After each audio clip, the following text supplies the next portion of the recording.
Hello दोस्तों, भारत की 4 trillion economy के लिए आप सभी को बधाई। लेकिन इसको लेके एक बहस छुड़ चुकी है। बहुत लोग बोल रहे हैं, इसका सपोर्ट कर रहे हैं, ये पहली बार हुआ है, बहुत तेजी से ग्रो कर रहा है। बहुत लोग इसकी आलोचना कर रहे हैं कि जो आम आदमी है, गरीब आदमी है, उस तक इसका फायदा ना के बराबर पहुंच रहा है। और एक बहुत बड़ा गैप है। कुछ लोग हैं जो डेली यूज के लिए नॉर्मली प्लेन का इस्तेमाल कर सकते हैं, कुछ लोग के लिए अभी भी कार अफोर्ड करना मुश्किल है। तो ये गैप क्या है, क्या 4 ट्रिलियन इकोनॉमी को शो कर रहा है, तो इस पर बात है। कुछ इसका बेनिफिट और समस्याएं हैं, फिर कंक्लूजन। यूपीएससी में डायरेक्ट मेंस में आता है, पीसीएस में आता है, तो उसमें क्या होता है, कॉन्सेप्ट की क्लैरिटी और चीजों में पकड़ होनी चाहिए। चलिए आइए डिस्कशन स्टार्ट करते हैं। देखिए 4 ट्रिलियन इकोनॉमी हमारा हो चुका है, ये बहुत ही खुशी की बात है। ठीक है, मतलब अब 4 ट्रिलियन इकोनॉमी मतलब लोग चौथे पायदान पे आ चुके हैं विश्व में इकोनॉमी के नाम पे। ठीक है, इसका क्या क्या फायदा होगा। पहला देखिए, ट्रस्ट। विदेशों का भारत में पैसा इन्वेस्ट करने के लिए ट्रस्ट बढ़ेगा। ठीक है, ज्यादा लोग आएंगे। सपोज दैट है कि सिंगापुर की मेरी कंपनी है, scorpion textile and industries, scorpion Motors, ठीक है, स्कॉर्पियन ऑटो सेक्टर्स, ऐसे करके। तो जब 4 ट्रिलियन इकोनॉमी आएगा तो जाहिर है आप पैसा कोई जरूरत में अगर मांगे तो आप बड़ी कंपनी में लगाना चाहेंगे कि छोटी कंपनी में। ठीक है, तो जाहिर है जब बड़ा है, कोई बड़ा नेता होता है तो लोग उस पर ज्यादा भरोसा करते हैं कि इसके पास चलते हैं, काम जल्दी बनेगा। सिंपल सा फॉर्मूला है। क्रेडिबिलिटी साख बढ़ेगी हमारे पूरे वर्ल्ड में। ठीक है, कि India is growing very fast. ठीक है, इसका क्या है, इन्वेस्टमेंट। सरकार क्या करेगी, इन्वेस्ट करेगी। कहाँ इन्वेस्ट करेगी सरकार, रोड में, ट्रांसपोर्ट में, एयरपोर्ट में, रेलवे में। ठीक है, जब पैसे ज्यादा आएंगे तो फिर क्या होगा, इन्वेस्टमेंट आसान हो जाता है ना। उसके बाद एम्प्लॉयमेंट बढ़ सकता है। सपोज दैट है कि एप्पल की कंपनी मान लीजिए यहाँ पर आना चाहती है। एप्पल की कंपनी अगर आएगी तो क्या होता है कि उससे फिर बढ़ेगा ही बढ़ेगा। अगर कोई कंपनी स्टैब्लिश करेगी तो वहां पर वर्कर्स चाहिए। ठीक है, उसके ग्लास को चिपकाने वाले चाहिए।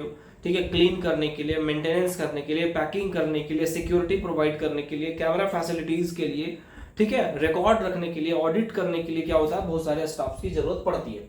एजुकेशन में सरकार इन्वेस्ट कर सकती है, इसकी संभावना मेरे अनुसार बहुत अधिक नहीं है। ठीक है, लेकिन कुछ ना कुछ तो करेगी, टेक्नोलॉजी वगैरह में इन्वेस्टमेंट कर सकती है। ठीक है, उसके बाद क्या हो रहा है कि टेक्नोलॉजी में जो इन्वेस्टमेंट होगा उसको क्या होगा कि सोलर हो गया, एनवायरमेंट हो गया। देखिए एक बात बता रहा हूं मैं, जैसे कि अगर कोई परिवार पैसे में तंगी है तो नॉर्मल वो स्टील के बर्तन में इस्तेमाल करेगा। लेकिन जब आप रिच होने लगते हैं, आपके पास पैसे अच्छे आने लगते हैं, तो हो सकता है कि आप चांदी के बर्तन में भी भोजन करने लगे। ठीक है, क्योंकि उसका एक औषधीय महत्व है। चांदी के बर्तन में आप खाएंगे तो नॉर्मल बॉडी में शीतलता प्रदान करता है। ठीक है, चांदी के गुण नॉर्मली आप जब, जैसे केले के पत्ते में खाने के बारे में परंपरा इसलिए बनाई गई है कि जब आप गर्म पदार्थ केले के पत्ते में रखते हैं, चाहे वो सब्जी है, वो चाहे वो दाल है, चाहे वो चावल है, चाहे वो रोटी है, तो उसके जो गुण हैं डेली आप लेते हैं तो बहुत सारे आपके इम्यून सिस्टम को बढ़ाता है। इस पर और रिसर्च करिएगा। तो मैं आयुर्वेद का विशेषज्ञ नहीं हूँ, जितने मुझे पता है उतना बताया। तो उसी तरह से क्या होगा कि जब पैसे आएंगे तो क्या होता है कि क्लीन टेक्नोलॉजी की ओर हम लोग ज्यादा जाएंगे। अभी कोयला जला रहे हैं, उसके बाद कोयला जला के बिजली बना रहे हैं, तो क्या होगा, हो सकता है कि कल को सरकारें बहुत ज्यादा हम लोग पॉपुलर हो जाएंगे तो हर घर में क्या होगा, सोलर प्लांट लगाने की एक परंपरा शुरू हो जाए। अगर ऐसा हो गया तो समझ जाइए बिजली की 50% समस्या खत्म हो जाएगी। सपोज दैट मुझे घर बनाना है, मैंने छत के ऊपर क्या है, एक नॉर्मल सा एक रूफ बना दिया। ठीक है, पफ रूफ, और उसके ऊपर सोलर प्लेट लगा दिए 6-7। तो नॉर्मल क्या है कि मेरा जो हेवी इलेक्ट्रिक अप्लायंस का यूज है, एसी वगैरह, उसमें इस्तेमाल कर रहे हैं। तो इसके अलावा और सारे बहुत सारे फायदे हैं। मिलिट्री, देखिए मिलिट्री में इन्वेस्टमेंट बढ़ेगा। एयरक्राफ्ट हम लोग दमदार कर सकते हैं, जैसे कि अभी 5th जनरेशन का एयरक्राफ्ट बनने के बारे में राजनाथ सिंह जी ने मंजूरी दे दी है। तो ये पॉजिटिव हो गया। नेगेटिव के बारे में क्या है कि अभी भी देखिए, अभी भी क्या है, एक गैप है, एक गैप है। कुछ लोग क्या हो रहा है कि पर डे लाखों रुपए, करोड़ों रुपए कमा रहे हैं, कुछ लोग की इनकम अभी भी हजार में। जैसे कि वास्तविक सर्वे करिएगा, कई बार उठाया जाता है विपक्ष के द्वारा, जो सही होता है। मैं किसी पार्टी का भक्त नहीं हूं, जो जेन्युइन चीजें होता है मैंने उठाया। मोदी जी ने जो जवाब दिया है वो बहुत सही किया है।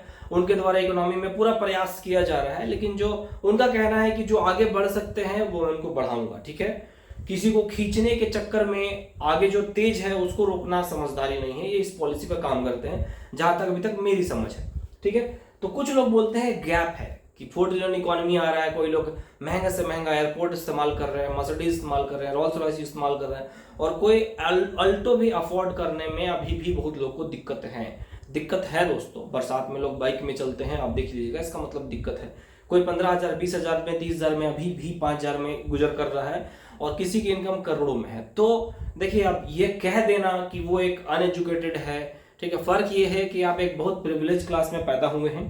नीचे से कोई लड़का ऊपर उठता है, जैसे कि खान सर है, तो कपिल शर्मा है, तो नीचे से ऊपर उठ के राइज कर लेना सबके बस की बात नहीं है। कुछ इक्का तुक्का तिक्का मिलते हैं, राइज कर जाते हैं। लेकिन क्या होता है कि हम लोग 150 करोड़ की जनता है, तो ओवरऑल लेके चलते हैं। जैसे कोचिंग इंडस्ट्री में एक कोई टॉप कर गया तो मतलब एडमिशन का बढ़ जाता है। लेकिन जो सिलेक्टेड कैंडिडेट से, कई लोग से मैंने मिला हूं, तो वो लोग क्या कहते हैं जो आईएएस में, कि एक जनरल अप्रोच रखिए। एक दो लोग निकल गए हैं, उससे एक परसेप्शन नहीं बना सकते। एक्सेप्शनल ऐसे होते हैं कि परमवीर चक्र लेके आ जाते हैं, ठीक है, उनका कमांडर को डर लग रहा है और जो जवान है वो ह्यूमन बॉम्ब लेके घुस गया और 50 लोग के मार के निकल गया, जैसे हमारे अल्बर्ट एक्का जी हैं। तो एक्सेप्शनल बहुत सारे लोग इस तरह से हैं और हमेशा रहेंगे ईश्वर ये गुण होता है किस नक्षत्र में वो पैदा होते हैं। तो गैप है कि ये सैलरी गैप है, पर कैपिटा इनकम भी होता है जो प्रति व्यक्ति आया है वो भी कम देखने के लिए मिलता है। तो गैप क्या है? अनएम्प्लॉयमेंट। जब अगर 4 ट्रिलियन इकोनॉमी है तो देन अभी भी भारत में बेरोजगारी क्यों है? ठीक है, बेरोजगारी क्यों है? और वाकई युवा अभी बेरोजगार है। डायरेक्ट आंकड़े हैं, आप गूगल में सर्च कर सकते हैं। अभी भी लोगों की निर्भरता देखिए, एक होता है कि आप कमा रहे हैं इसीलिए एग्रीकल्चर में पैसा इन्वेस्ट कर रहे हैं, लेकिन एक होता है कि एग्रीकल्चर में आप मजबूरन अभी भी निर्भर है। ये है, तो इसका मतलब है कि इकोनॉमिक क्या हो रहा है? इक्वालिटी नहीं है। इकोनॉमिक इक्वालिटी की ओर बढ़ना चाहिए, ठीक है। इकोनॉमिक इक्वालिटी से कि मेरी कैपेसिटी मान लीजिए कि अरबों रुपए की नहीं है, बिल्कुल मैं मान रहा हूं, लेकिन अगर नीचे है तो एटलीस्ट उठाने का प्रयास उनको बिल्कुल करना चाहिए, ठीक है। उसके बाद लो पर कैपिटा इनकम मैंने बता दिया है। मिडिल क्लास, बहुत सारे सर्वेज, मेरा नहीं है, बहुत सारे सर्वेज सर्च करिए गूगल में, surveys about the middle class economy, ठीक है, ऐसे करके आ जाएगा कि मिडिल क्लास क्या हुआ है कि सफर कर रही है अंदर से, लेकिन बता नहीं रही है, ठीक है। जो सैलरीड पर्सन है, मान लीजिए उनकी सैलरी 30,000 50,000 40,000, लेकिन चीजें बहुत महंगी हो गई हैं। पहले जब 45,000 सैलरी था तो उस समय 55,000 सोना था। अभी दोस्तों सोना 90,000 रुपए, ठीक है। स्प्लेंडर के प्राइसेस या चाहे कोई बाइक के प्राइसेस 60,000 65,000 थे, अभी 1.5 लाख रुपए आसपास चले गए। तो इस तरह की चीजें हैं। तो फोर्थ, देखिए मेरा अगर कंक्लूजन में बात है कि 4 trillion economy we are going to be, it's very good, ठीक है, बहुत खुशी की बात है। 4 ट्रिलियन इकोनॉमी हम लोग बनने जा रहे हैं या बन चुके हैं। लेकिन एक तबका अगर बहुत गरीब है, मैं बार बार कह रहा हूं, तो उसे डेवलपमेंट का बहुत अच्छा आंकड़ा नहीं माना सकता, ठीक है। ये मेरा कंक्लूजन है। अच्छा लगे तो लाइक शेयर एंड सब्सक्राइब कर दीजिएगा।